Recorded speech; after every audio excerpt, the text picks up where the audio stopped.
I'm very happy to be here and to welcome you to this event today, not only now, but also on our recording. So before we start this very important topic internationally and here in Brazil, I would like just to focus some rules for our participants. I would like to ask you all the participants,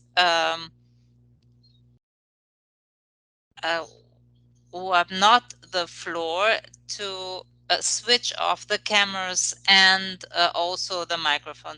During the presentations today, you can ask your questions and make your contributions in the chat. And the end, we will have time for questions and answers. We're going to pass these questions on to our speakers. We have a very nice team here, Victoria and Lucas, and they are going to organize and moderate all these questions. So the access to the interpretation room, we're going to have two presentations. So in this room here, in the main room, everything is going to be spoken in Portuguese. So the so you're the first two speeches you're going to listen here in Portuguese. Uh, with the second link, you're going to listen to it in English. So you need an additional device to listen to the interpretation in English. The webinar today is going to be recorded. This is going to be in our YouTube channel. We have already the link in the chat. So if you're not able to stay until the end, if you want to send this to a person, you can use this. I believe for in 45 hours after the event, we are going to give this recordings. Well, that's what I wanted to say. If you have questions about about the speakers, we have also help with technical problems. Victoria and Lucas are helping you. So thank you very much for your participation. And now I would like to give the floor first to our partner, huge friend, Eduardo Soriano. He is the director of the Department of Applied Technologies of the Brazilian Ministry of Science and Technology. So, Soriano, you're welcome to say a few words.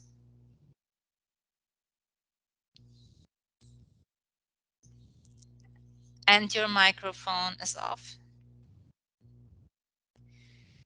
Yes, good morning, everyone. Good afternoon to Europe. I don't know from where you're listening to our event. I'm in London and at the Royal Institute, that's Faraday's house where he did his research. So this is really a good place for an opening talking about technologies and the development of technologies. This is really very interesting. And it's very important to thank to our partners, the German government, the German Spatial Institution, our ministry. So Minister Marcus Fontes helped us a lot with the project, Paul Oving also, all our partner institutions. Thank you very much, ANP. We have a lot of partners on board in this project. And we, as we say, this project, ProQR, is a project that has been developed in our Ministry of Science and Technology, but it's a project for our partners. And it's very important to have your participation. Today, we are going to introduce a topic That's book and claim. It's a bit complicated, but in the end, this means imagine you're going to have a flight and you can compensate the emissions in another way. So the company or the manufacturer or the passenger, they can compensate. So there's a set of transactions where you can compensate with so not it's not your flight that is using the sustainable airplane fuel, but this has been used in another place. But that's just to start our talk today. We're going to listen to a presentation, and that's very similar to photovoltaic. So just to understand, I can reduce my own emissions with photovoltaic on another place far away. That's very similar, but we're going to explain how this works, how this market is going to work. So these events we do in the ProQR project, we want to disseminate technology, new concepts, and new ways to think. And this is very important, and this is a very important part of the project. So the dissemination of technology and to foster debates to these new topics, new business models, and the project. And that's one of the aims of the project. It's not only technological questions. So every topic, for every topic, technical topic, we need also business models. And this is another seminar by the ProQR project. That's a cooperation project between Germany and Brazil.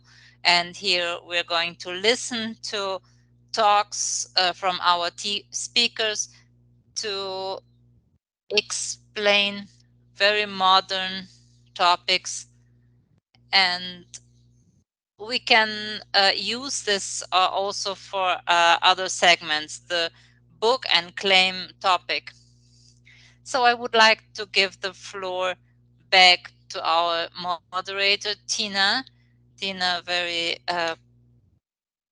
important partner, and she and her team with Marcus, they're organizing everything. So thank you very much.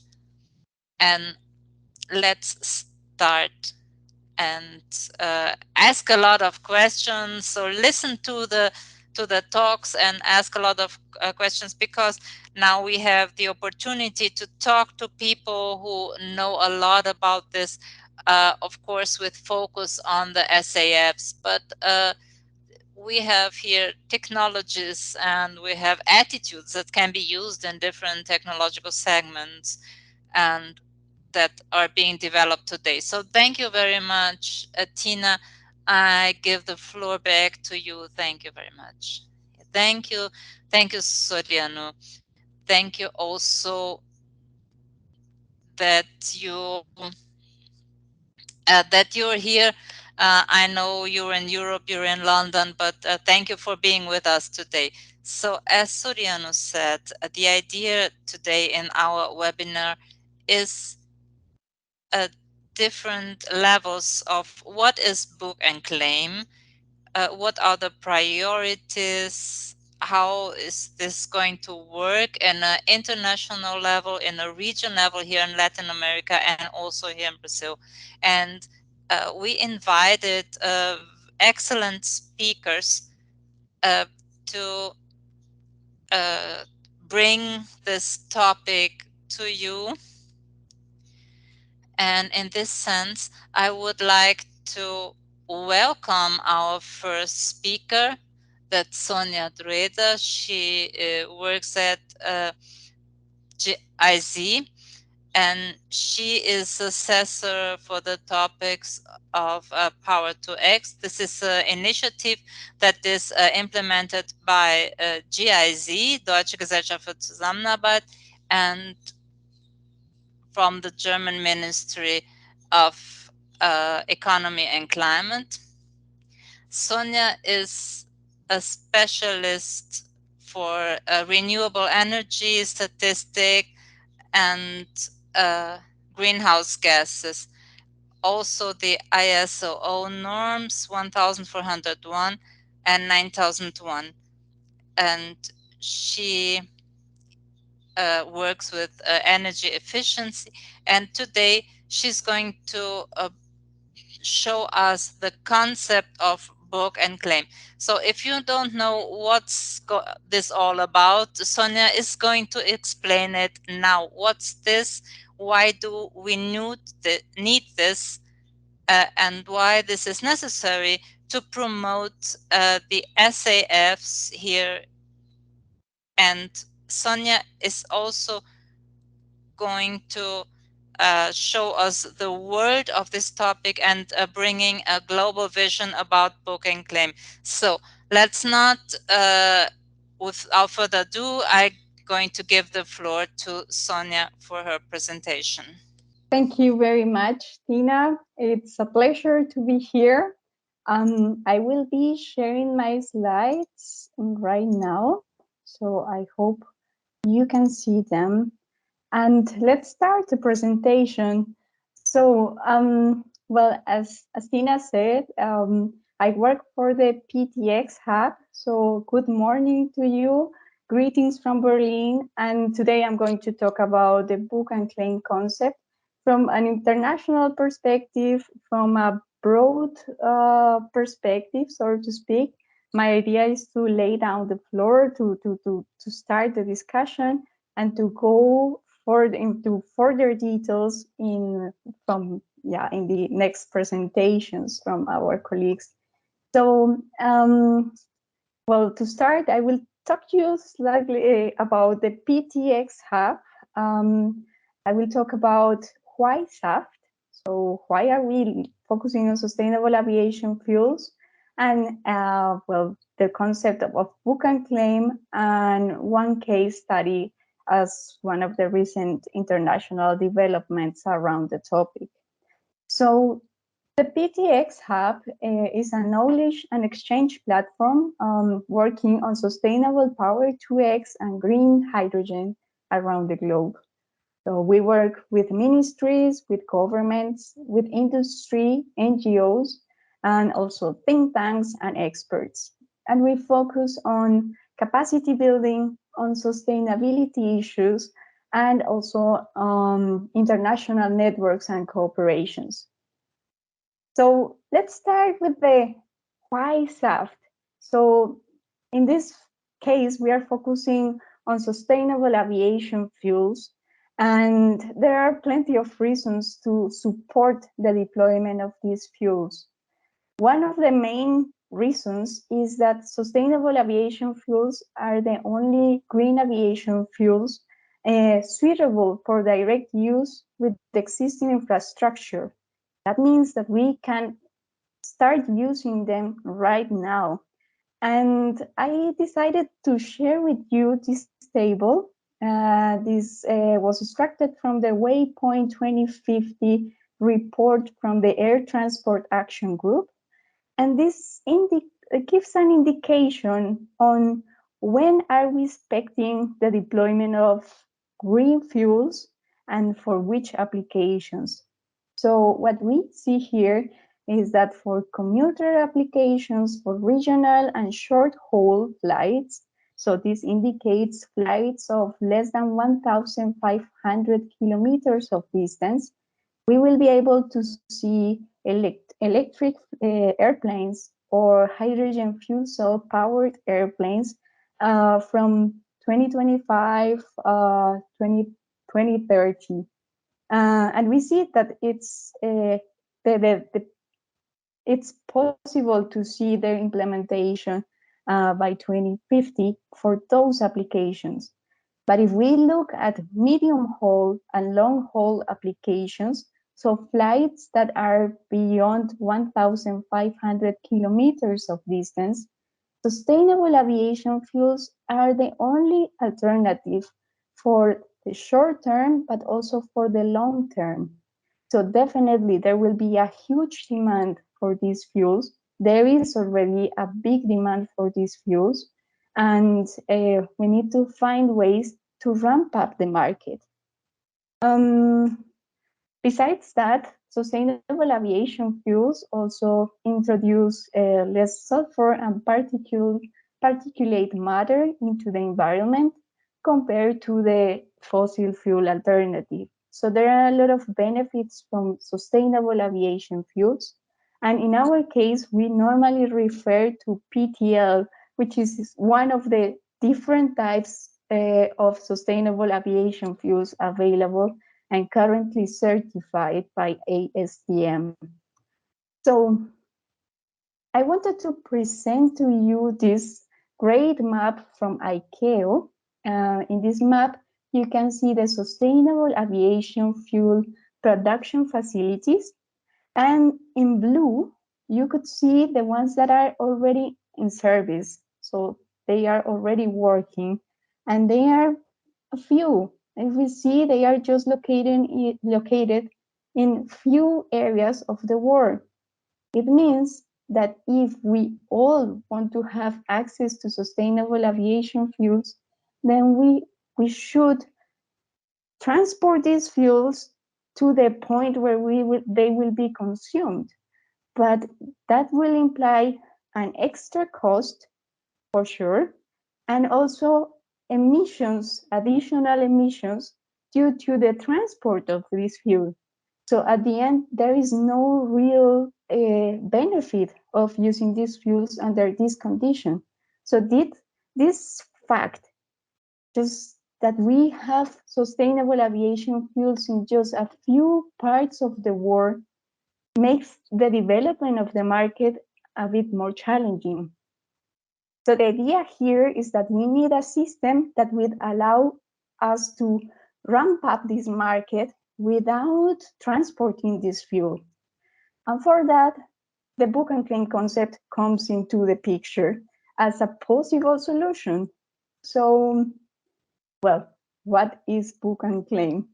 Book and claim has different definitions. I think it's been difficult to find a established definition. There are different interpretations of the system, but all of them go into the fact that is well, it's a chain of custody model that decouples the specific environmental attributes of a product from the physical product. So all of them say you separate the physical product from the environmental benefits. And then these environmental benefits, such as the carbon emissions reduction, would be allocated into a registry, and then they will be traded independently. So this is the concept behind. Of course, maybe in theory, this is a little bit complicated. But if we go and see how it works, then we can understand it better.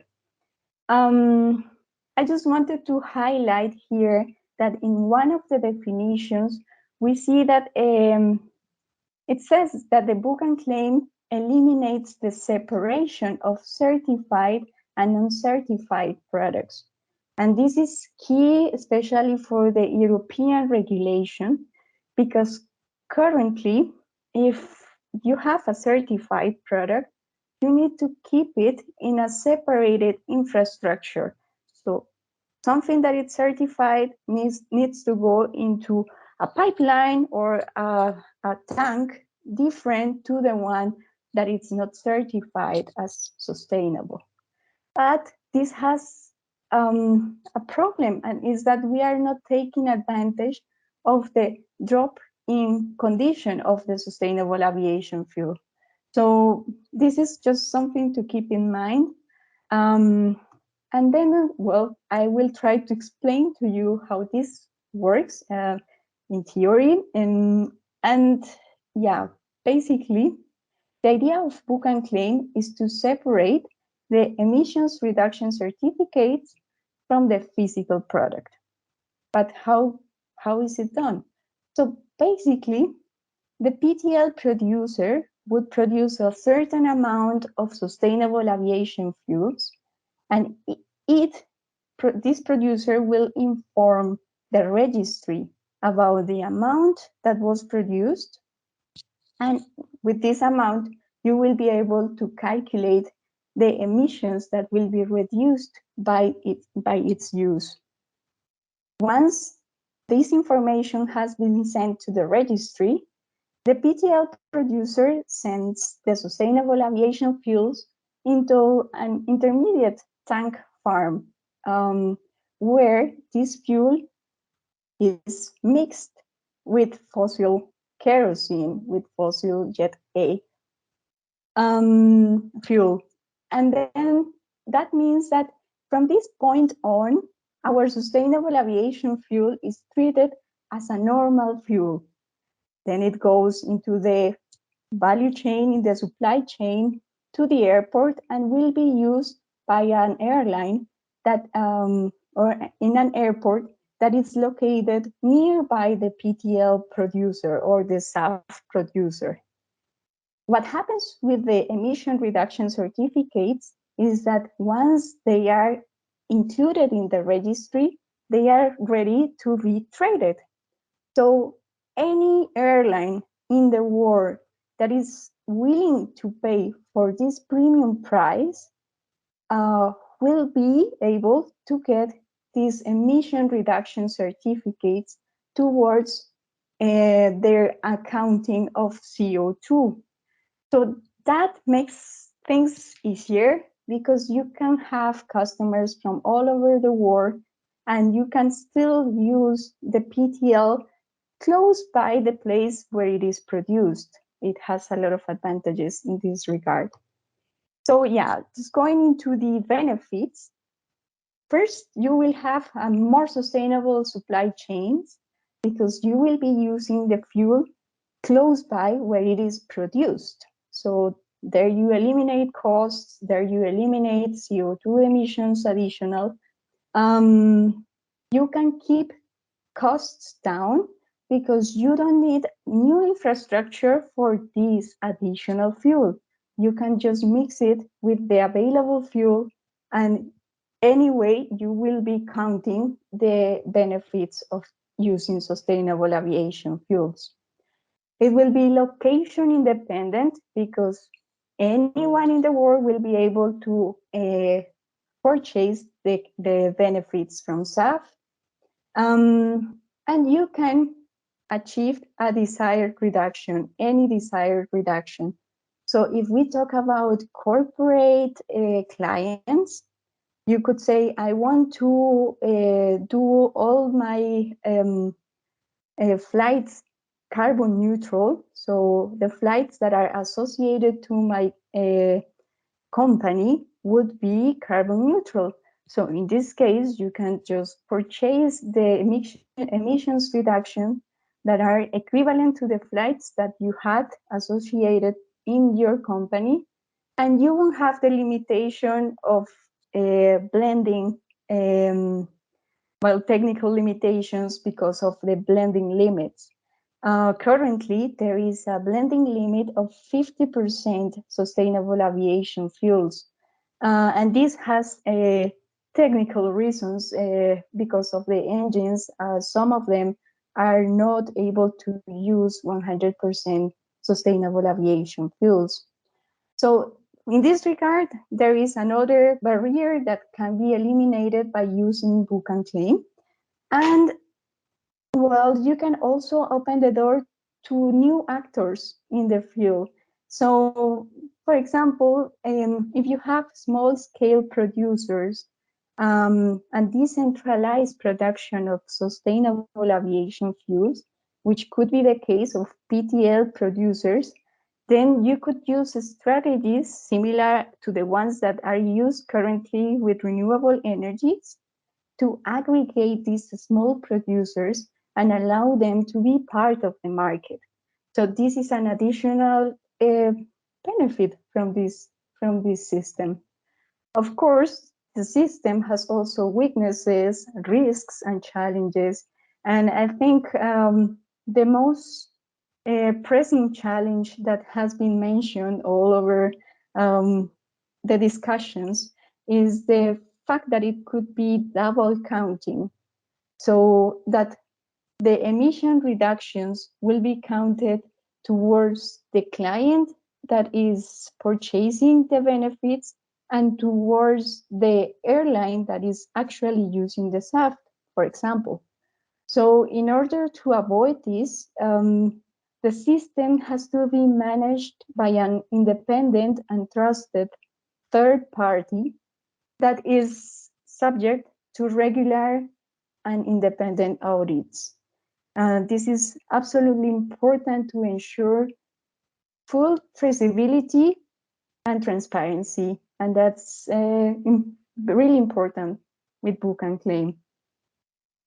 And within the latest initiatives, we could see that Singapore Airlines just announced a book and claim pilot project with RSB, the Roundtable for Sustainable Biomaterials. And this is basically a program. Oh, well, they are launching this. Um, well, they are launching this project. It should be there by July. So for this month, we should expect an announcement from Singapore Airlines, and they want to make available 1,000 sustainable aviation fuel credits for sale. So they will be these credits will be generated from 1,000 tons of sustainable aviation fuels produced in Singapore. And then every credit will help to reduce 2.5 tons of carbon dioxide emissions per credit. So this is basically the numbers they are having and sharing with the public. And this is part of the pilot project from the RSB book and claim system, which is one of the first initiatives to make this book and claim system a reality. So there are other initiatives that are planned, but they are one of the few ones that are already piloting some kind of business or closing a real project. So this is basically what I wanted to share with you. I know that maybe the time is over for me, but I appreciate that I can be here, and I would be happy to answer any question. Thank you.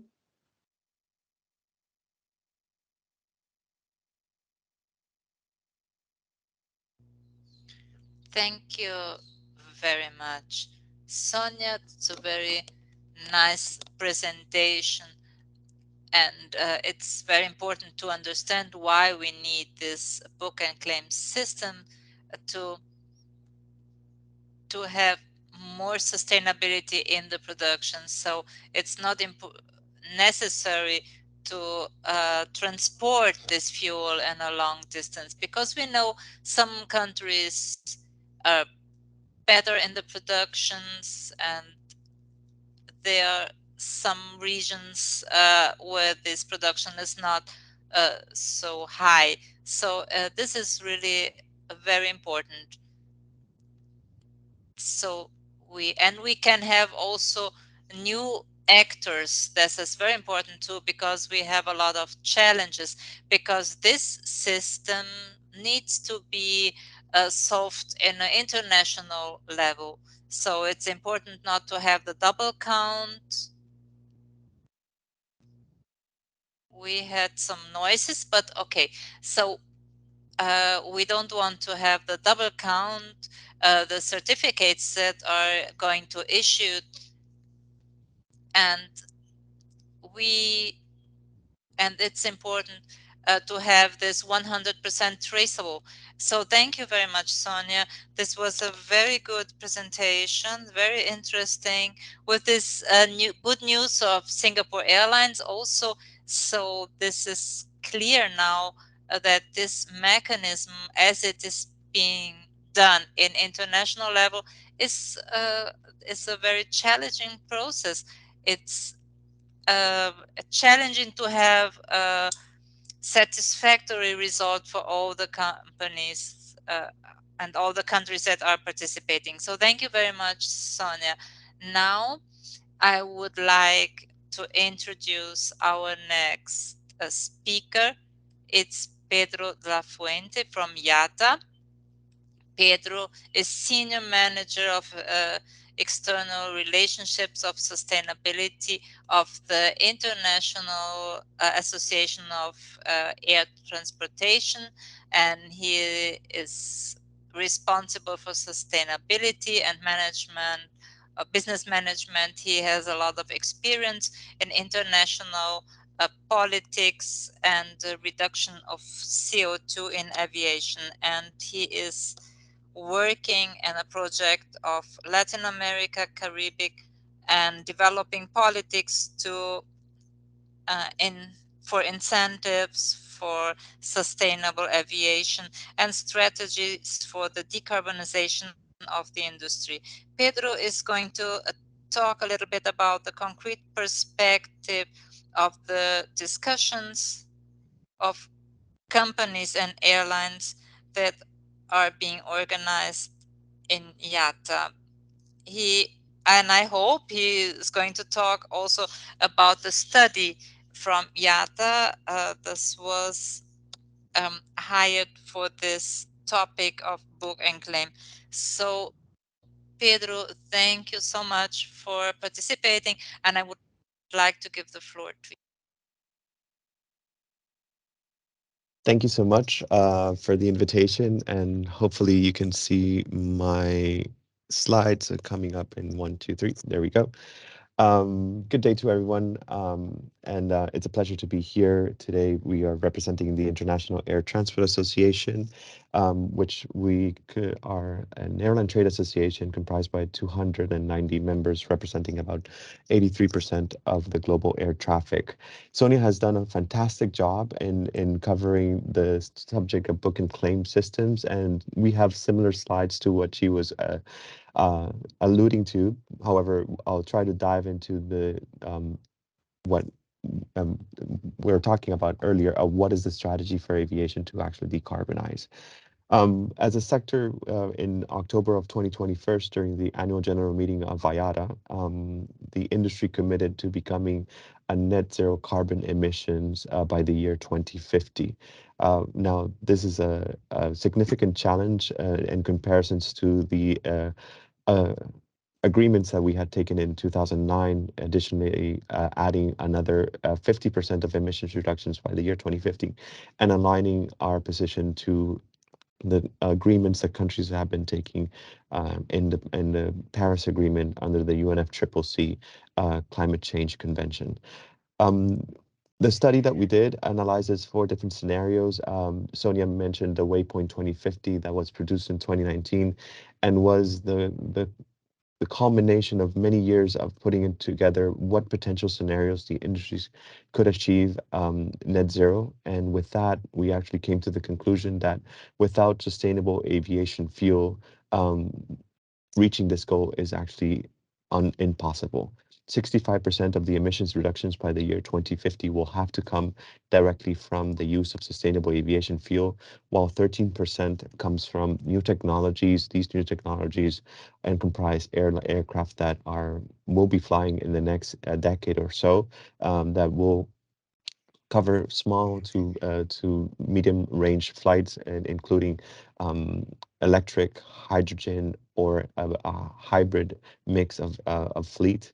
3% with continuing improvements that we could do from the airport side. So let's talk about the land side. On the airport, changes to the way that like the gates are electrified, and efficiencies on the ground equipments, and also in during the flight times, efficiencies on route management and others in the airspace side, and another 19% for any residual emissions that we cannot be able to reduce within in-sector measures. And when we talk about out-of-sector measures, this comes directly from carbon offsets and reductions in the investments in this market. But in the later part of the strategy towards 2040 and 2045, the most reductions on this 19% will actually come from a new technology that's being deployed today that is called carbon capture. And with carbon capture, utilization and storage, the industry will be able to transition into the power to liquid, which Sonia was alluding to, and actually be able to produce from this carbon captured a sustainable aviation fuel. And it's a mixed with hydrogen. I'm not a chemical as Sonia, but you mix hydrogen with carbon, and you get a final product that is similar to a jet fuel that we fly today. The challenge that we're having today, as I mentioned before, it comes when in terms of the production levels that we have on sustainable aviation fuels. By the end of 2021, the industry was able to access about 100 million liters of SAF, versus by the year 2050, to meet our objective of decarbonization, we'll be needing about 449 billion liters to achieve a 65% reduction. But when we talk about SAF, and the word sustainability is actually very important. Sustainability in the context of SAF is actually defined as something that can be continually and repeatedly resourced in a manner consistent with economic and environmental aims, and actually conserves an ecological balance by avoiding the depletion of natural resources. When it's related to fossil fuels, sustainably produced unconventional jet fuel, which is SAF, results in a carbon dioxide or CO2 emissions reduction across its life cycle. Carbon dioxide is absorbed by the plants during the growth of the biomass is roughly equivalent to the amount of actually carbon dioxide that will be produced when the fuel is burned in a combustion engine, which is simply returned to the atmosphere. And this is what allows SAF to be approximately carbon neutral over its life cycle. However, there are emissions, as Sonia mentioned before, produced during the production of SAF and from the equipments needed to grow the crops, the transport of the raw goods, the refinery process of that fuel, and so on. And when these elements are actually accounted for, the use of sustainable aviation fuel has already shown to provide significant reductions overall on CO2 life cycle emissions when compared to fossil fuels. And today we can actually achieve about an 80% emissions reductions in most of the cases. Additionally, SAF actually contains fewer impurities, such as sulfur, which enables even a greater reduction in sulfur dioxide and particulate matters, as Sonia had alluded for, and that the present technology has actually achieved. In the case of SAF produced from municipal waste, which is another pathway in that is being explored in most of the cases and actually in the region, the environmental gains are derived from both avoiding petroleum use from this fact that the waste would be otherwise left to decompose in landfill sites, or producing no further benefits and dangerous greenhouse gases like methane and so on, rather than being used to power a commercial flight, which would otherwise be powered by unsustainable fossil fuel or unsustainable non-based fuel. However, simply using SAF does not necessarily reduce the overall carbon emissions, as SAF must demonstrate a net carbon reduction through a life cycle analysis. And this is a very important process, because it's an essential element of the sustainability certification. This will allow for a harmonization approach when it comes to the certification of the production of SAF, and also to avoid any greenwashing, as somebody was mentioning during in the presentation, and it's on the chat. The property of actually achieving a net carbon emission reductions is the main motivation from us, from the industry perspective, from using SAF in order to meet our ambitious climate goals. So therefore, governmental financial incentives for SAF productions, or use are typically only available for SAF meeting this very important sustainability criteria. And the prominent examples actually include the US Renewable Fuel Standards, the EU Emissions Trading Schemes, the EU Renewable Energy Directive, and of course, on an international level, the Carbon Offset and Reduction Scheme for International Aviation, or CORSIA, as many persons know it for, which is the agreed system that the industry has put in place since 2016, and it started working in 2021 to reduce CO2 emissions related to international flights. So as Sonia alluded in her slides, and this is actually a very different way of presenting and this thanks to Argus Media, we can actually see where the current production capacity is today of SAF. One of the key challenges to the rapid commercial deployment of SAF that we have from an industry perspective is the limited amount of supply sites. This means that SAF is often out of reach for potential customers, and the development of bespoke logistics can become very expensive in putting it together. So the book and claim can provide a solution to this challenge by linking suppliers with customers that are not physically connected, thus driving the uptake of SAF in the market, while the logistics and networks are actually being developed on the ground. Again, this is something that Sonia has already alluded for us. A book and claim is a system that allows you to decouple the environmental benefits of the actual physical product and be able to claim it even if you're not accessing that specific product. Under the book and claim, a specific quantity of SAF can be booked in one location and then claim actually in another location that is not physically linked to the original one, thus providing a more geographically flexible marketplace that is not restricted to the physical supply chains, and it's a robust chain of custody certification that needs to include a registry. This is not something new. This is something that the electricity system has already put in place in many countries in the world, where when the electricity from renewable enters the grid, there's no way of actually accounting what electricity you're receiving from the house.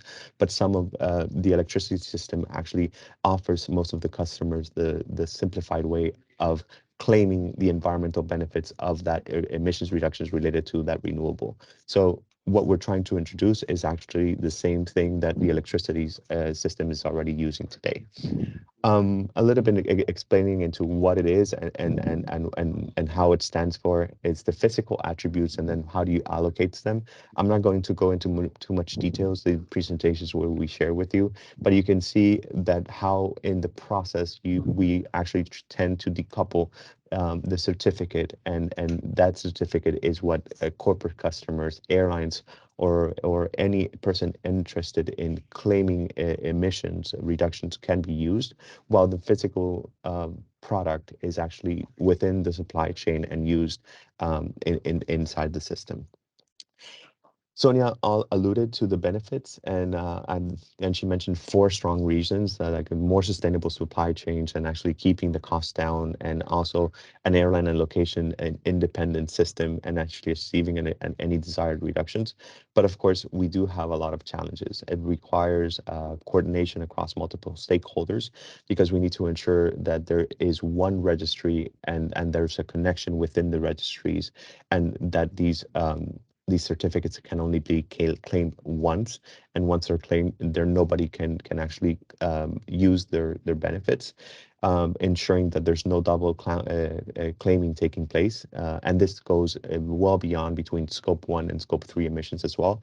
And we also need a harmonization and or interoperation of the book and claim systems. So meaning if we have one developer, as RSP has already done with a book and claim system, we're able to connect with another developer's book and claim, and that way who's ever using the system to claim emissions reductions can actually benefit from this information.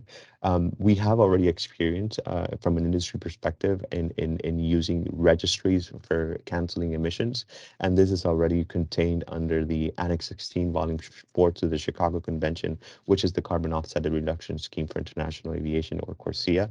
And what we are trying to is advocate governments to come to an agreement within the scope of the United Nations to create this a registry and allowing this accounting system to put in place so everyone can access the pool of SAF available today in the market while other production facilities come in line in the near future. So a little bit of a summary of where we're standing today, and actually there's the tangible solutions that we have and what were needed. We mentioned already an acceptance of a reasonable duration and the vintage claims of SAF, because this means that you have no control when the SAF is actually flown, but there's already an environmental attribute to it throughout the production of the SAF when the certificate is emitted. It actually allows the SAF premiums to lower the price of conventional SAF as we see it today, which today SAF is actually 2-3 times more expensive than conventional jet fuel. And by having a book and claim system, you're able to reduce the pricing of that system because you're decoupling the environmental benefits which you're selling to that SAF.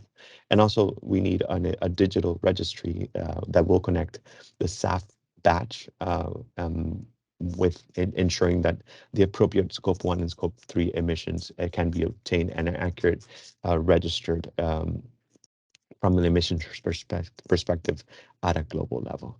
And with that is my presentation, and I want to thank you again for our invitation today, and I'm open for any questions that you may have. Thank you.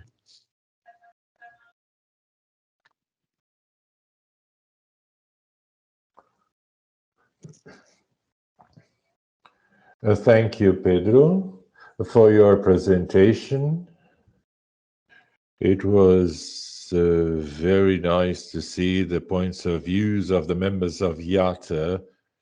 That's important to understand what is the market looking for, and this confirms the need of this global tool. And I saw specifically, I would like to highlight in Sonia's presentation, it wasn't so much prominent, but it is very important for the competition, a healthy competition that the commercial traders in this market might have.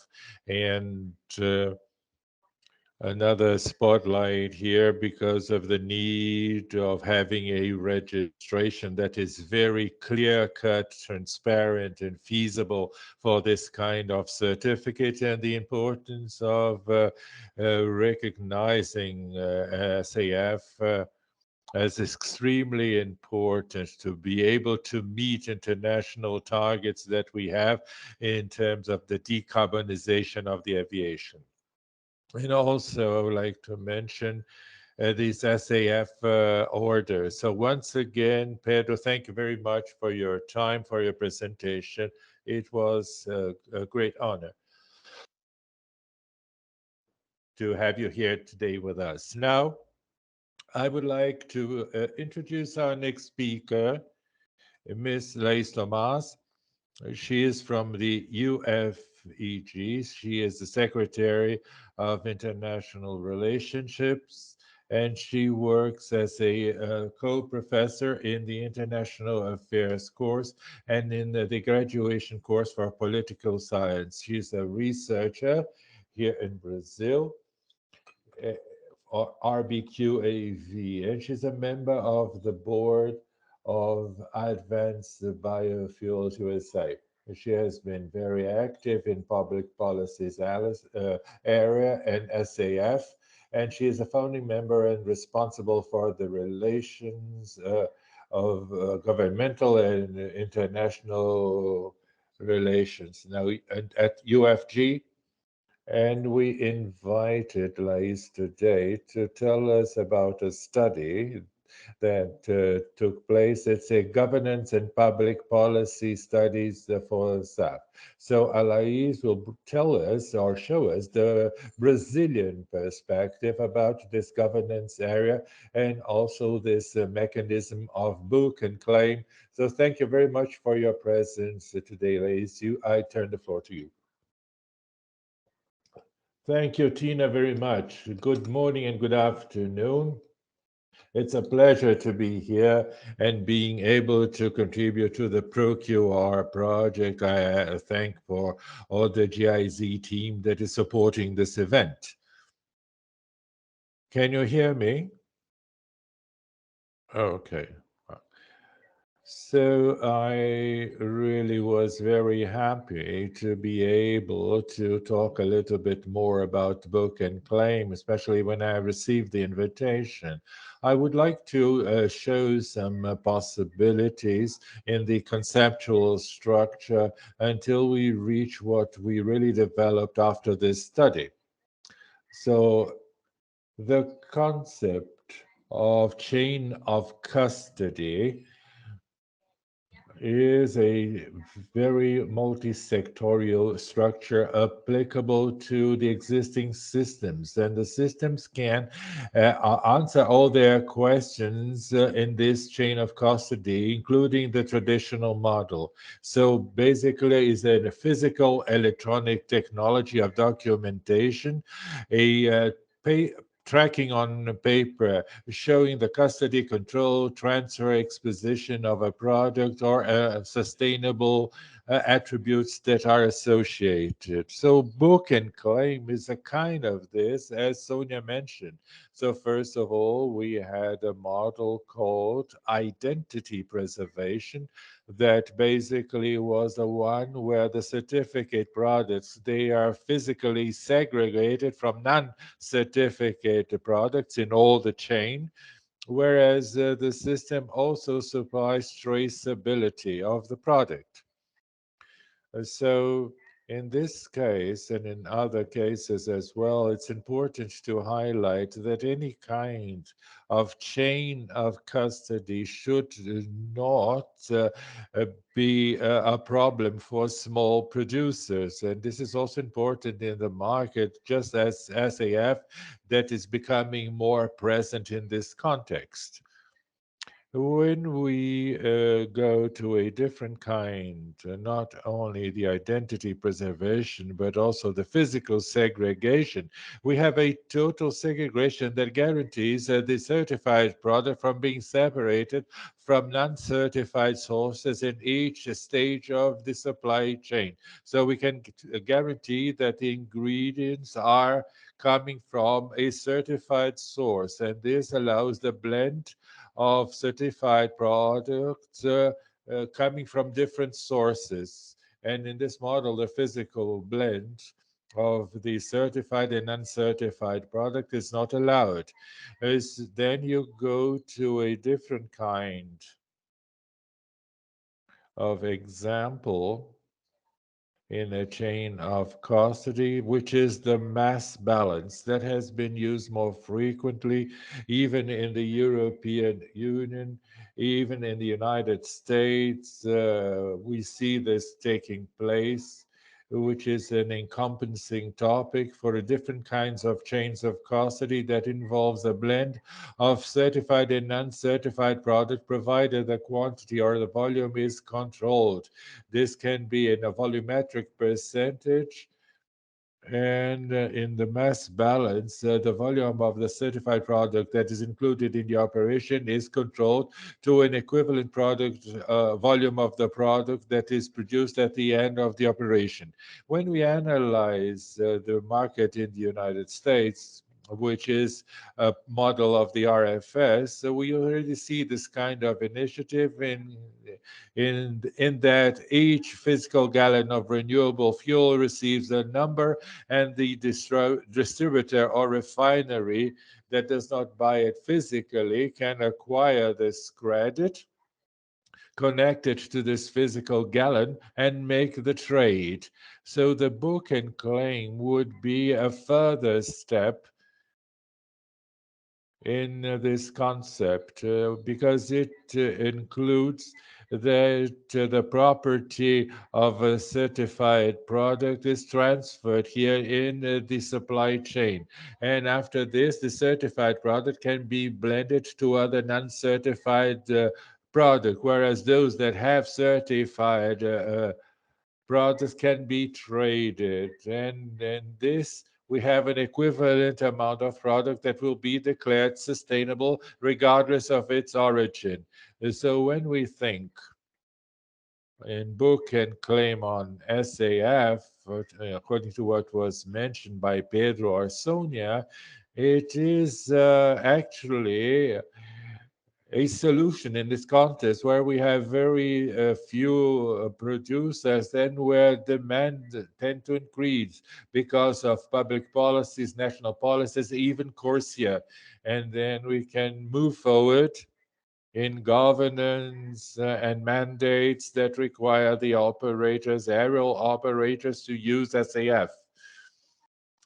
In the Brazilian context, we obviously saw in different discussions that even the QAV subcommittees, and Renato will elaborate on that, that we have the presence of several stakeholders so that this policy can be incorporated.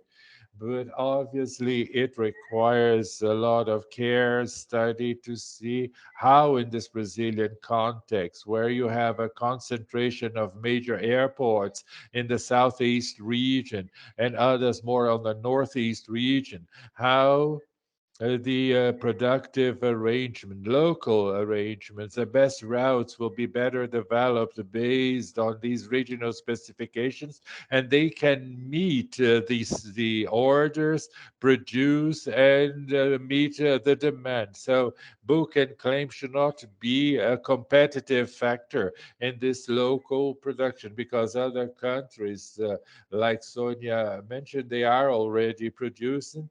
So the operators that want to buy SAF here in Brazil would buy a certificate in other countries to offset these targets. So how can we do this without leaving this apart?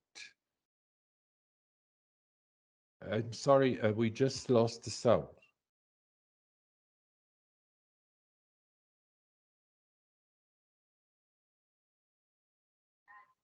Oh, we are back. So, where have I stopped when you didn't listen to me anymore? Uh, you, you, ha you have 10 seconds actually.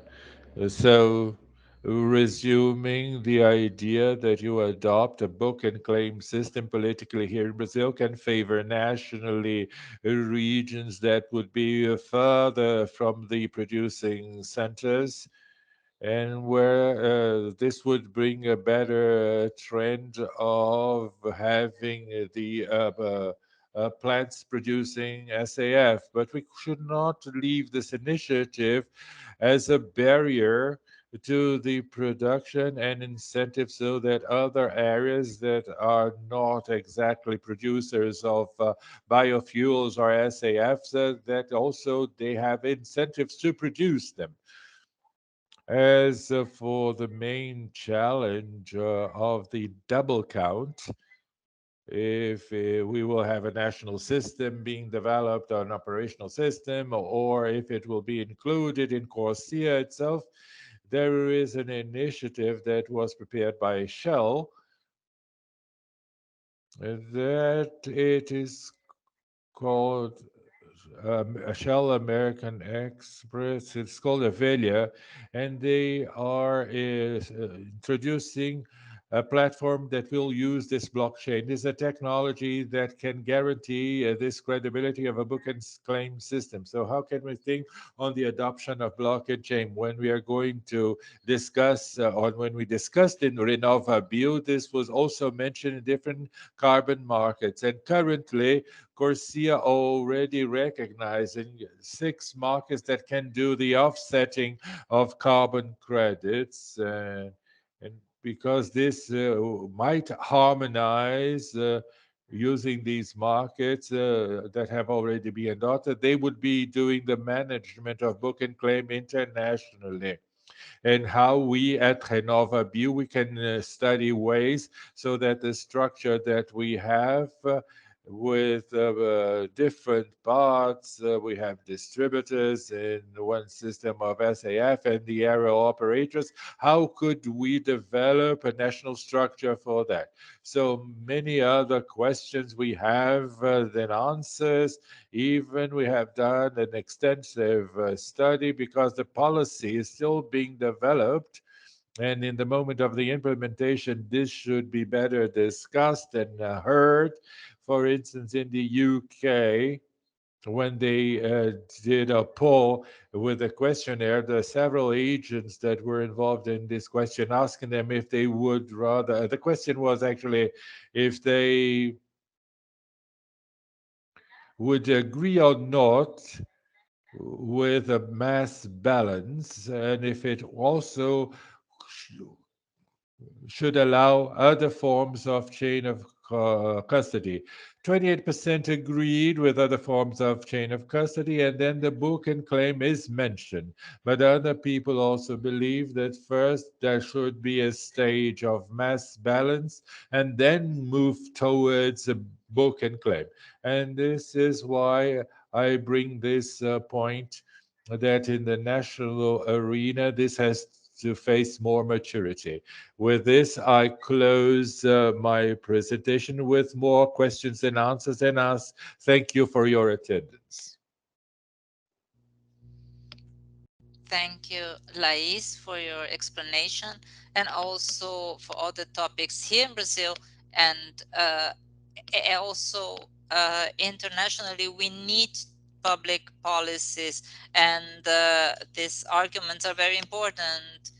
And I would like to highlight too that this for this challenge of accounting, we have a technology, but a blockchain can be a reliable system with a nice legitimation for this challenge. And this is a huge challenge for the future.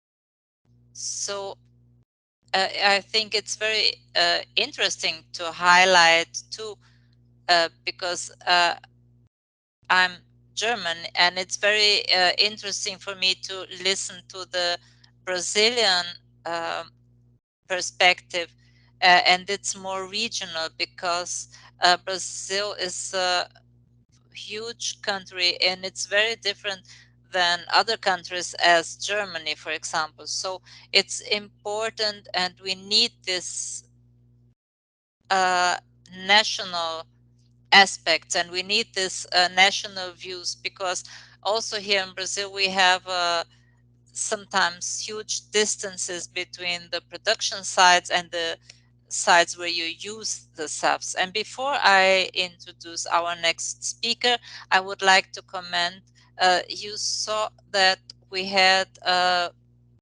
contribution of Rogério Benevides in our agenda, but unfortunately he's not able to join us because of technical problems in our webinar. So therefore, I would like to give the floor directly to Mr. Renato Dutra of the Ministry of Mining and Energy. He is the General Coordinator for Biodiesel and Other Biofuels of the Department of Biofuels. A lot of experience in public and private sectors, and worked at the National Agency of Oil and Gas. He was worked in multinational companies and activities in the markets of biodiesel and ethanol, regulation, logistics, commerce, and strategic planning. Renato is going to talk today about the perspective of the government, of the ministry, about this book and claim mechanism and how this can work here in Brazil. And he's going to do also the link to the international level. So thank you, Renato. Thank you for being here and participation in this debate. You have the floor. Thank you, Tina. Thank you to the whole team. I would like to thank you for the invitation. This presentation is a continuation of what our colleagues Sonia talked about the book and claim, and what Pedro talked about the vision of the air sector, and the vision that SF is really important to reach the goals of the sector. And also what Professor Lais Thomas told about the perspective of Brazil in these studies. I would like to share my screen, share with you my presentation.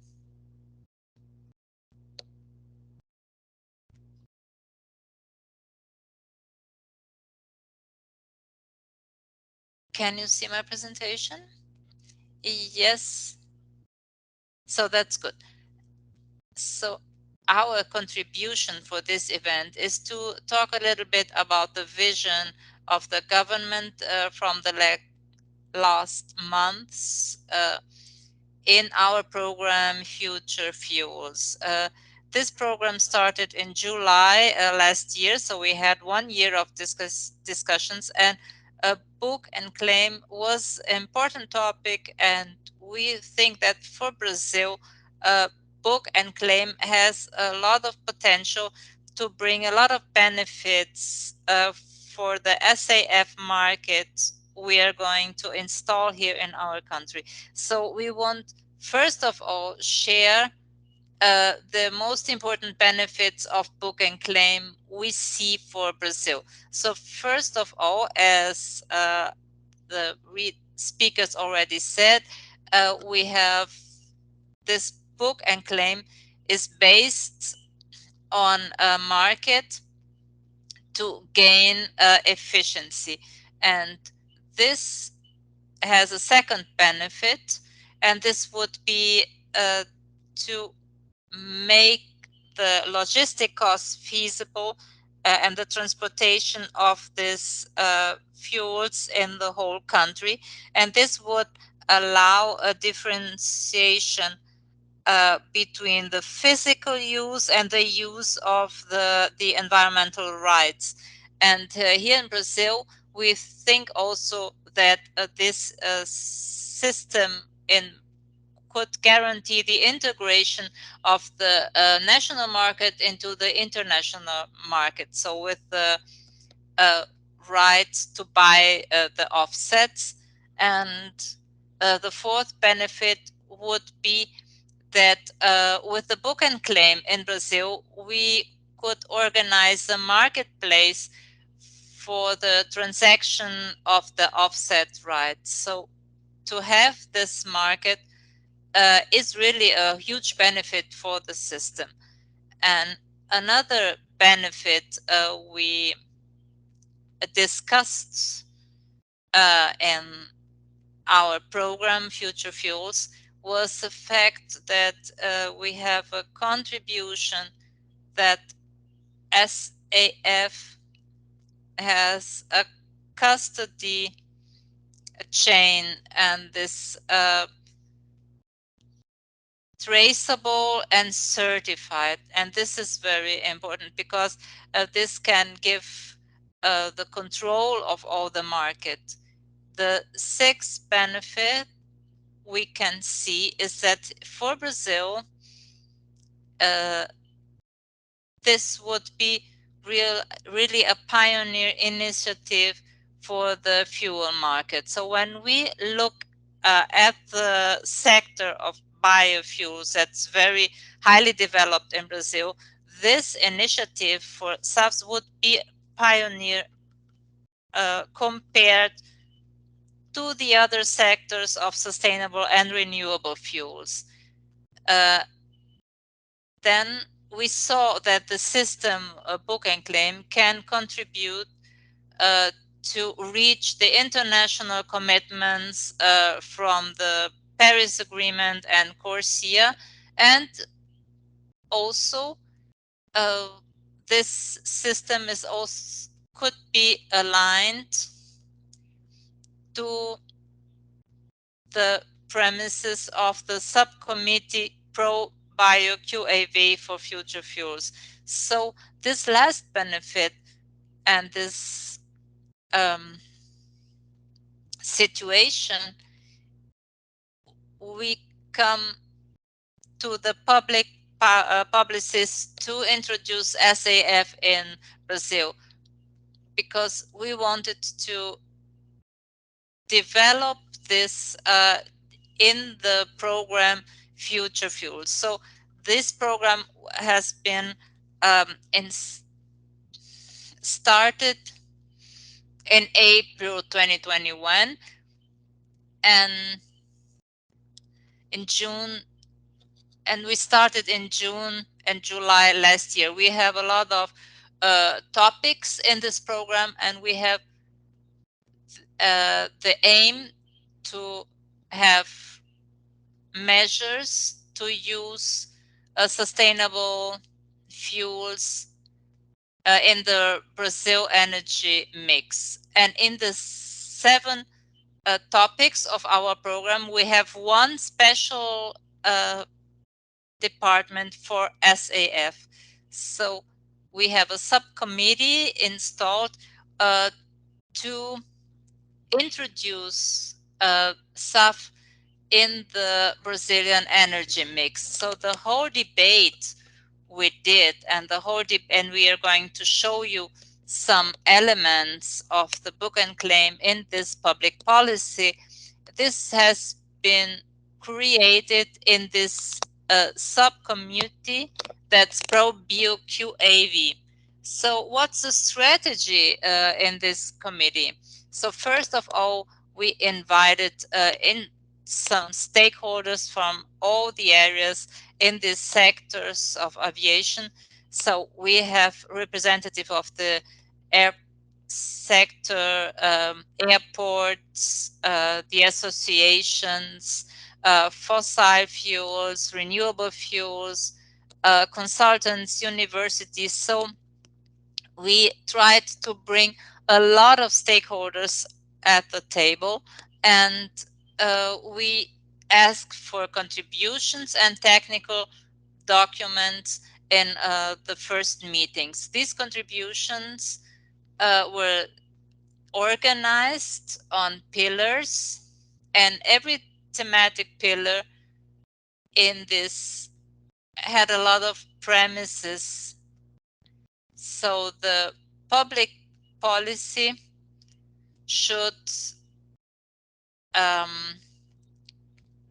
comply. So this would be the basis for the government to develop the work and to do the regulation of public policies. So we had a lot of different fronts, and one of these is the book and claim. So we want to understand how this work was done. And all these meetings that we had, in which among all these stakeholders that I mentioned on the different sectors that were impacted by the topic, we had a significant set of representatives that brought in these work meetings contributions so that the government could analyze their initial work. So here we have just a few of these institutions that added with their contribution. But in addition to these on this slide, there are others that did not make formal presentations, but they were present at the discussions actively. So we had 10 long work meetings with these stakeholders, more than 60 agents participating per meeting, contributing for the discussions, more than 20 formal presentations of these formal stakeholders that you see on the slides, in a total of 115 formal contributions for public policies in the vision of the market of the third sectors and also of national and international distribution agencies. And also the stakeholders, they showed us around 45 studies or reports or papers about this topic that they believe to be important, that should be taken into account in this process of developing public policies. So after this, I'm going to pass the slide. I'm just seeing if you get them.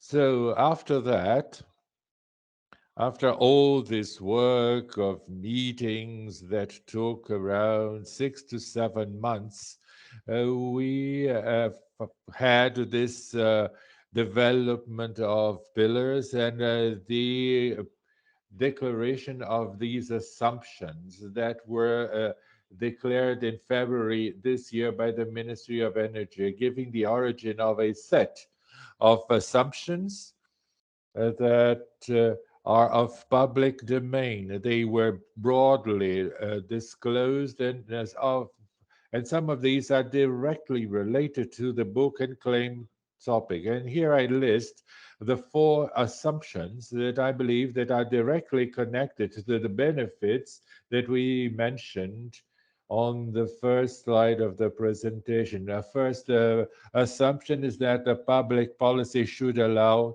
all the routes, technological routes, to be included in the creation of this national SAF market.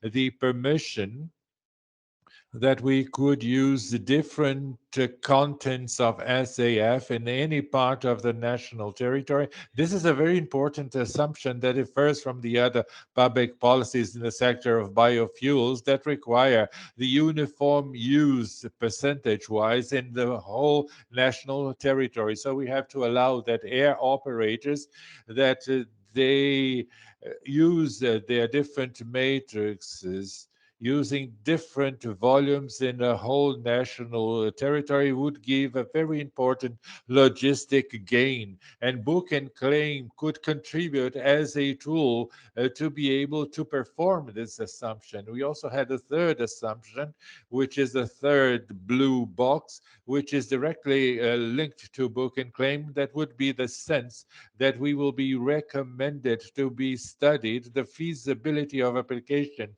of book and claim in the Brazilian case. This assumption is important because from this we see an action from the government which is disclosing the need of a study group to study different challenges that we would have to implement this measure and the recommendation of actions that would be necessary to make this a reality.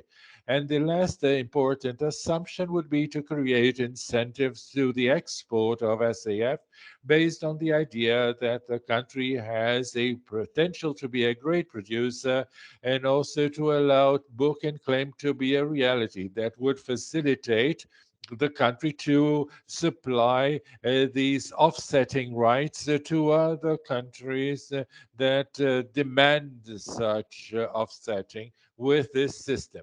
And the main point of action then here as a recommendation of this public policy is the creation of a group that will make this feasibility study.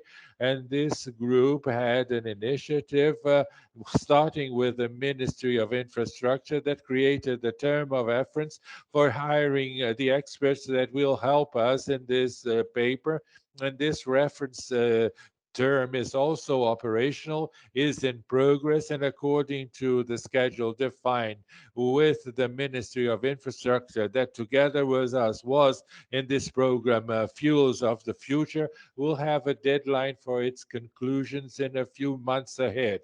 And after that, we will see the conclusions that are going to be used so that the government can decide on the next step. So in general terms, for the book and claim in this project, Fuels of the Future, our logic was developed in this way. And in terms of final considerations, I would like to highlight 4 points, the main points. First of which is that book and claim, all this discussion is started in the pro-BioQOV subcommittee as a demand from the stakeholders. So the stakeholders themselves, they brought this topic to be discussed by the federal government, and especially highlighting the contributions of the air operators, the ANAC, and the representatives trades of the air sector. Also, because of these discussions, we concluded that for the Brazilian case, the book and claim has a potential of bringing great advantages. First, because Brazil is a country of a continental dimension. So it's unreal to think that all the airports in Brazil, all the airports will have physically the SAF as a source of supply. We are also we are a country of great growth in terms of the air sector. So some air companies won't have physical access to SAF, especially because they will be operating on smaller airports of regional scope. So a book and claim solves this problem where operators in smaller uh, size will have this possibility of having the SFA efficiently using a market mechanism. And the third point in this discussion is that we understand that this feasibility study should supply the pathways for the identification of opportunity, bottlenecks, and the eventual rules and regulations necessary for the implementation of book and claim in Brazil. And last but not least, and to close my presentation, we hope that this tool, once proved feasible after the conclusions of these studies, it turns itself into a regulation using all the legal support. I tried to bring to you then a vision of the strategy of the government, a strategy as a result of this program, Fuels of the Future. And I also like to make that this program, Fuels of the Future for this topic, developed an essential role in the national debate and in face of the public opinion. And in June last year, rarely we saw the topic of SAF being discussed or even disclosed by the media for the public opinion. But after we started this work, we saw a debate happening, the discussions, the technical discussions, but also we already have public announcements of companies that show interest in investing in biorefineries in the country. So I thank Tina very much and all the others for the opportunity. And these were the points that we wanted to share with you. Thank you very much, Renato, for your inputs, for your presentation, and I would like to congratulate this and all the process. It was very good. We can see that is a topic that perhaps in the beginning of the process of formulating these public policies, the mechanism book and claim was not a focus, but the way that you develop all of this, providing space, providing opportunity for the industry, analyzing the important points that have to be considered, to create public policies that are robust and appropriate so that a decarbonization of the aviation industry can happen here in Brazil, but also seeing as a leader for the international decarbonization. I always like to highlight this, and especially for our international audience, that Brazil is very much ahead in the definition of formulation of these public policies.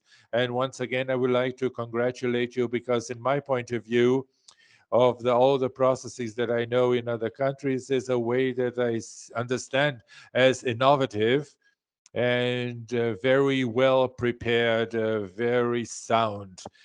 So I am very curious to be more informed about the study that you started, about all the results, and I hope that we can continue with our cooperation and communication so that we can continue to contribute. Thank you very much.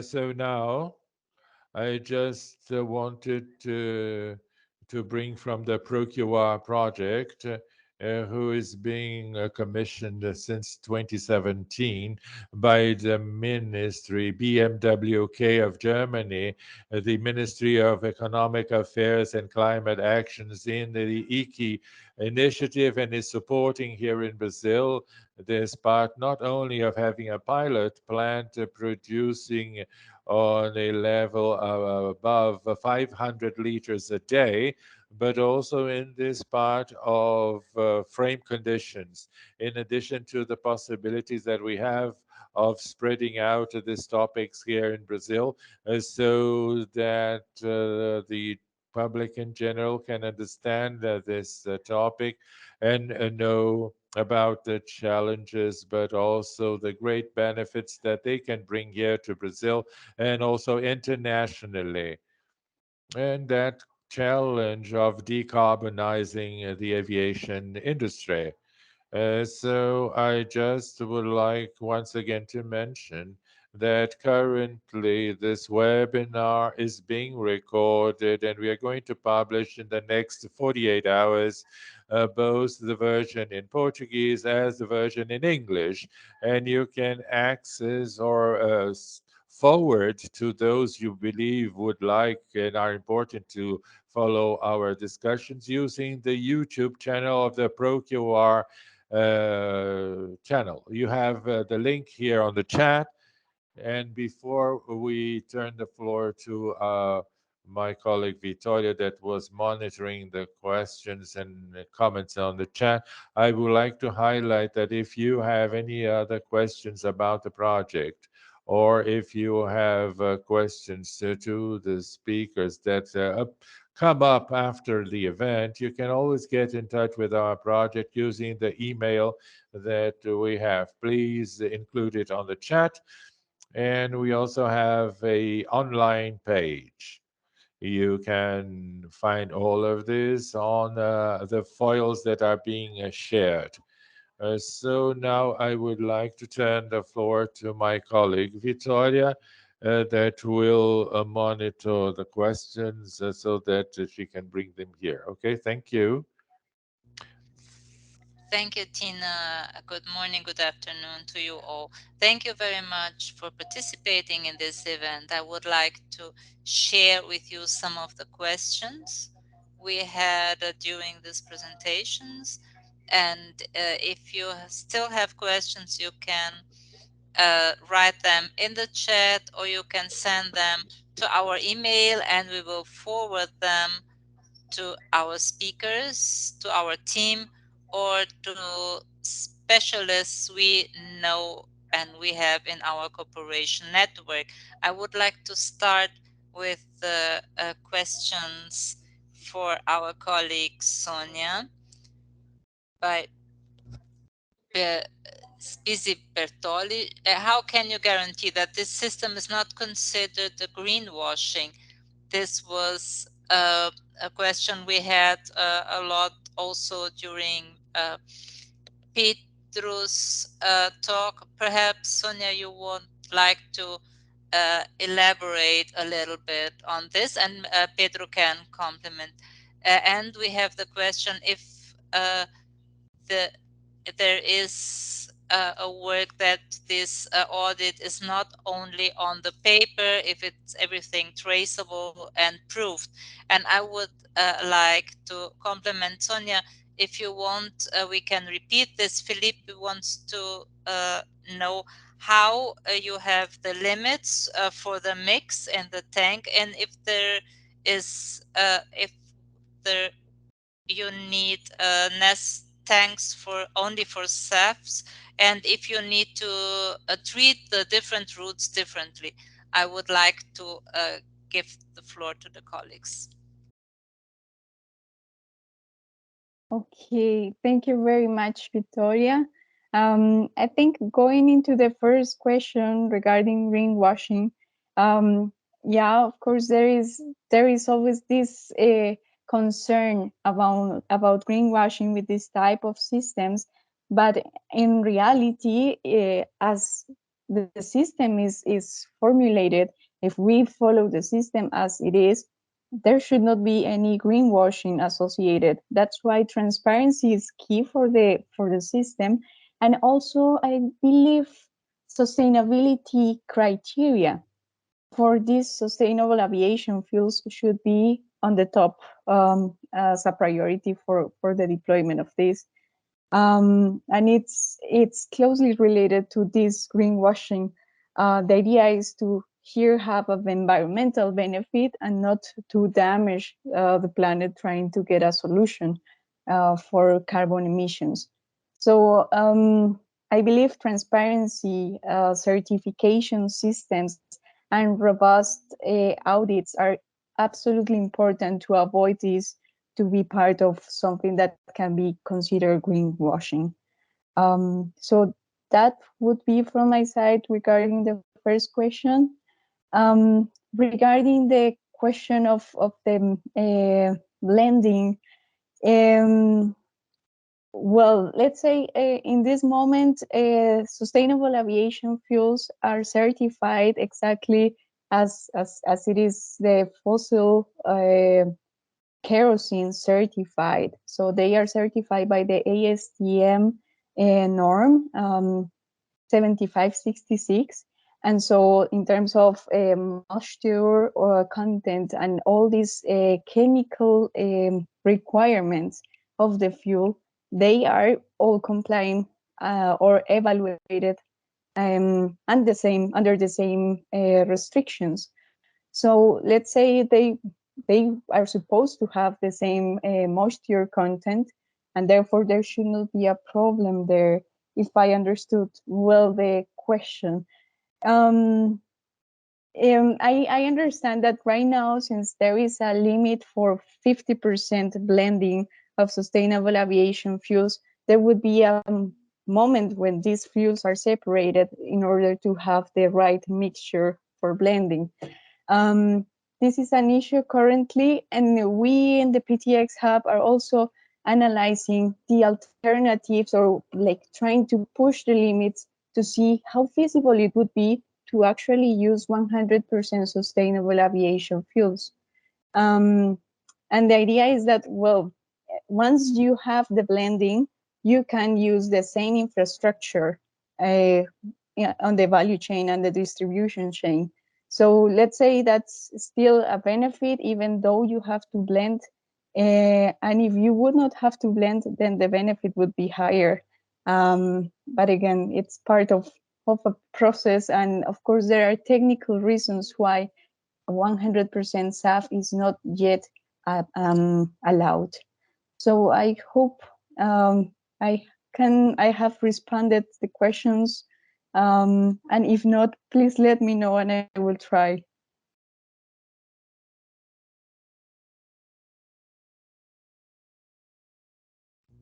Yes, this was excellent, Sonia. Thank you. Thank you for your answers. And if a colleague would like to complement, I can give the floor. But I would like to tell you the question to Pedro, but perhaps Pedro, I see you raise your hand. Perhaps you can start complementing what Sonia said and talk about book and claim and if it is accepted in CORSIA or not. This was a question from Leah, and Arlan from ANAC said no, not yet, but perhaps you can elaborate a little bit on this process.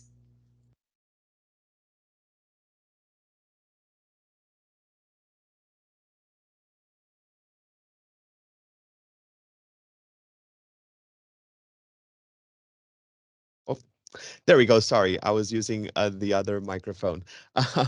Sorry for that. So I just wanted to start elaborating a little bit on the first question regarding sustainable aviation fuels and the greenwashing issues.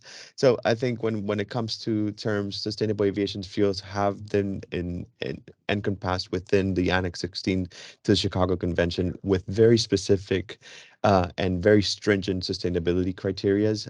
These means that these fuels have to be produced demonstrating that at least a 10% emissions reductions through their life cycle, first of all, and when compared to conventional jet fuel, second, that they cannot be depleting or putting in jeopardy food security or depleting natural resources for their production, such as water. Today, water is a very important asset because of climate change. And secondly, that the land that is dedicated for the production of sustainable aviation fuels are lands that are not high in carbon feedstock, meaning that we're not going to deplete the Amazonas to just create land to produce sustainable aviation fuels. Um, that said, there's a stringent criteria that has been encompassed by RSB and the ISCC in the certification process of the sustainable aviation fuels. That means that the feedstock that is allowed through the CORSIA and that we recognize as an industry for international trade has to be certified by RSB or ISCC. And this will ensure that for example, other aspects such as social, labor, and accessibility to these resources are ensured in the certification process, and we're not using a product that, for example, you exploits children or depletes land or puts in jeopardy food security for the communities as well. Um, with that said, in a natural way, a registry will be able to um, control it in a certain way how this certification process is being accounted for. And Sonia mentioned it during her presentation. It means that a third party can always audit these registries and can audit this decertification and be able to demonstrate that they are actually a contribution to reducing emissions. They have additionality, which is one of the characteristics when we're talking about climate change. It's very important. We need to demonstrate that without this product, the emissions reductions would not have occurred. And additionality is a very important aspect when we talk about alternatives to reducing CO2 emissions from aviation. Now, to the point where Corsia allows or not a book and claim system. It's not written by the time Corsia was enacted in 2016. It does not encompass. It recognizes sustainable aviation fuels, so it recognizes the certificate of sustainable aviation fuels as a means to claim emissions reductions through the scheme, but it not necessarily talks about a book and claim system. Today, ICAO and during this week is debating what's called the long-term aspirational goal or the LTAG, and what we expect from an industry perspective and from a policy perspective is that ICAO is able to modify and write in specific stringent criterias for a book and claim system into the future, which is already within the discussion of the working groups.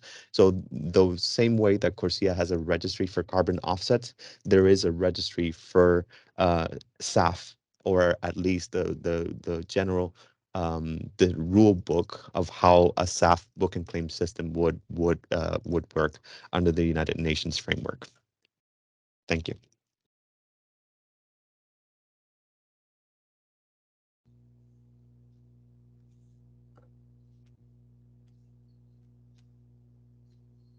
So now my microphone is on. Yes, thank you.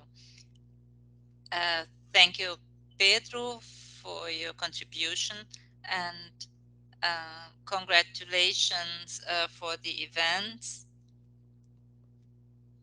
And now I have a direct question for Renato.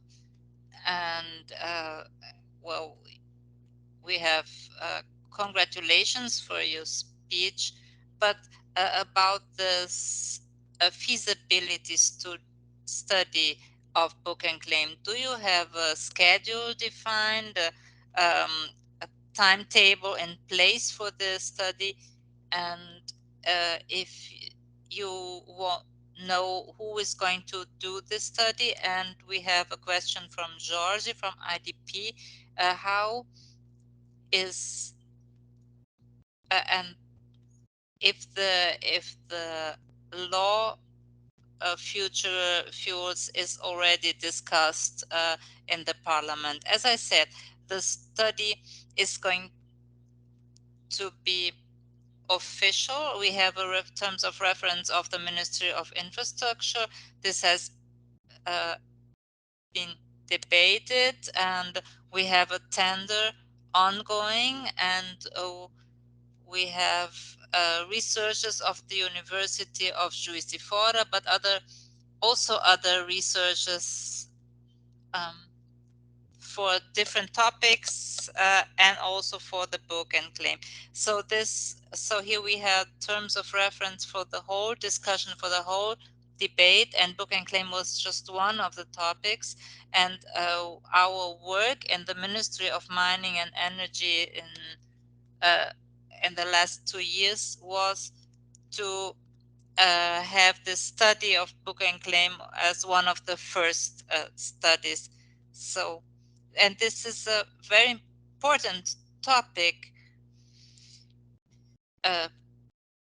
It so in the subcommittee, the important was acknowledged, but we see that it's important. We need more studies to get to know the Brazilian reality. So we have almost 2 years as a timetable, but we hope that book and claim would be one of the first. And the second question, I believe this is the discussion with the Congress. So the bill was presented to the Congress, but we still have the validation. This is a next step, and this involves a lot of coordination. And when this is ready, then we can hand over the bill to the Congress. Thank you, Renato, for your explanations. We have one question of Professor from Bahia, Professor Delano, and he would like to know about how is about the question of the limits of the mix, and can we have flights with 20% SAF, and just to consolidate the 10% SAF. So I believe Renato could answer this question, or whoever would like to complement. Yes, as I said, the idea, or one of the most important ideas that was approved, is that we should avoid the long logistics for this project, and this can be possible if the commitment of decarbonization could be realized in a global way.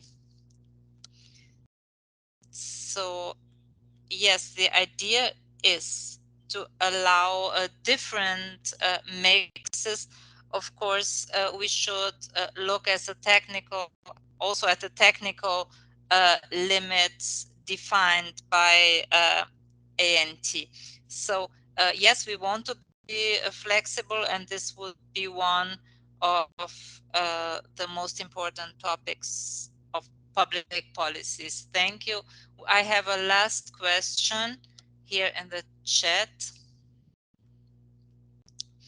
And so we are coming to the end now.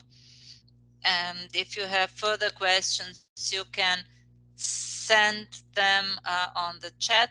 But Renato, we have a question from Vanya. She wants to know if SAF PTX are being analyzed for homologation?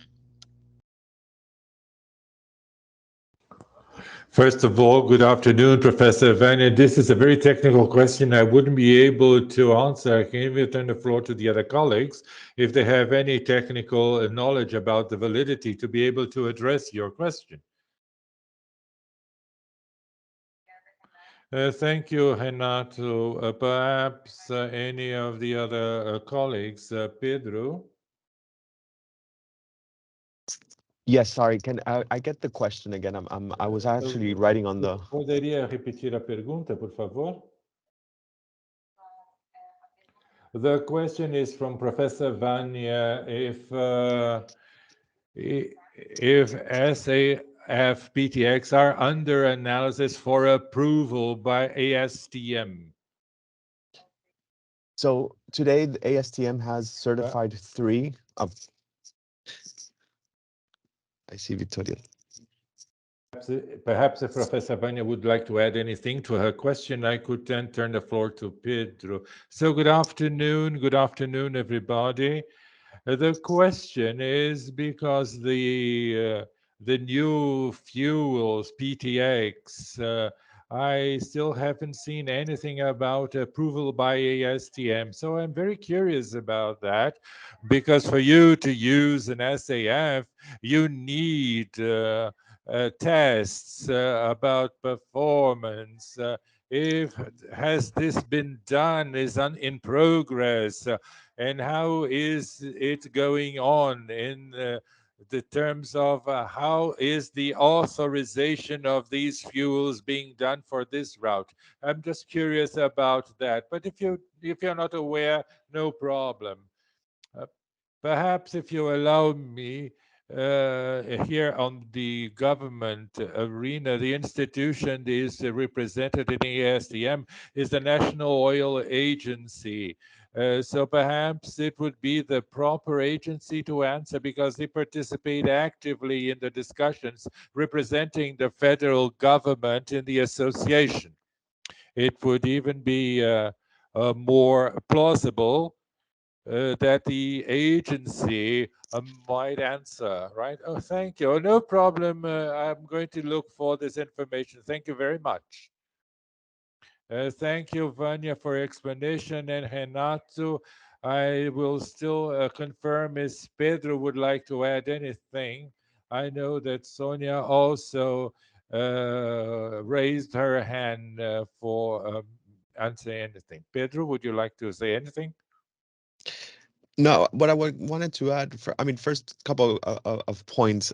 One, today we have 7 pathways, which are certifications that have been approved by ASTM for the production of sustainable aviation fuels. I mean, you can break them down in 3 ways. So you have the HEFA, which is the hydroprocessed ester fatty acids, which usually mainly just use use cooking oils. You have the alcohol to jet in a very slow production, and then in the future, what you're going to see is the power to liquid, which is what Sonia was alluding to during her presentation. HEFA today is the main source of production for SAF that we see in facilities today, and we'll start seeing coming in line some of the alcohol to jet production facilities within the United States in the near future. Now, in terms of what is the limit, which was another question, today ASTM, and just because of certification processes, only allows up to a 50% blend. So meaning that the what we call SAF is the actual product of the neat SAF, the portion that is certified under ASTM 7566 with conventional jet fuel, meaning Jet A or Jet A1, and it's recertified under the 1655 55 ASTM certification standard. So what you see and what you get at the airplane is actually what we call a blended fuel, which is what we call SAF.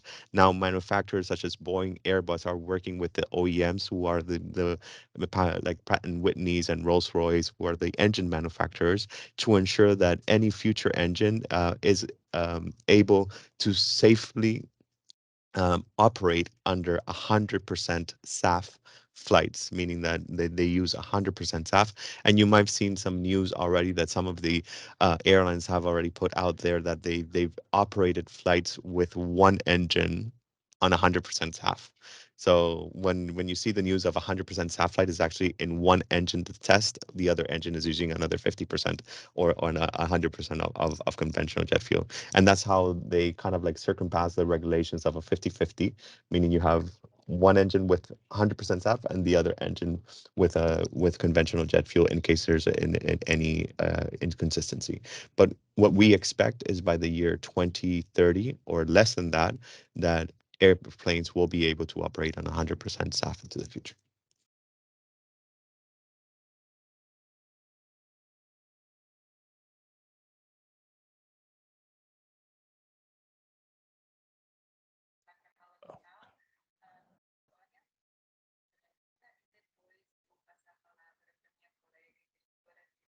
Excellent, Pedro. Thank you very much. I'm going to turn the floor to Sonia, and then after that for Tina, so that we can close our event. So Sonia, you have the floor. Thank you very much. I think Pedro really provided a very complete answer to this question. And yes, PTL is already certified by ASTM. So it's certified under the Fischer-Tropsch SPK route. That's the official name that appears in ASTM. And again, well, there is this blending limit of 50%. But as Pedro mentioned, there are some pilots that are already trying or testing the 100% sustainable aviation fuels in the aircrafts. And yeah, well, there are technical limitations, especially because of the sulfur content and the aromats content.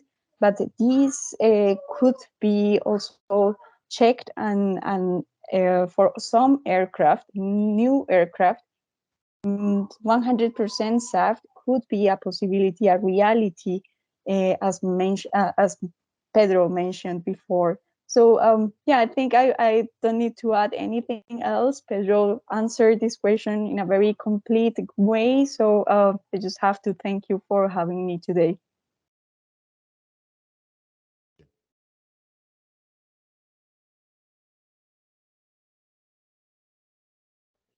Thank you very much. So I would like once again to thank our speakers for their excellent inputs. And I believe that we were able to have a very good discussion in this panel and talking about national and international topics, and especially here for Brazil and how the Brazilian government is tackling on this topic. I also would like to thank Mr. Soriano for his first comments and welcome words. And I would like to thank all those who joined us live and those who will watch this recording, reinforcing that if you have still any other questions about this topic, about the project, you can always get in touch with our project. It's a great pleasure to us to facilitate your contact with the speakers or even explain or give answers to any other questions. Thank you very much.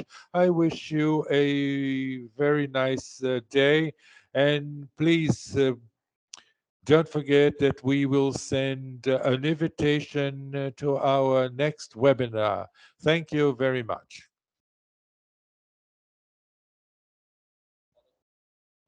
Thank you all.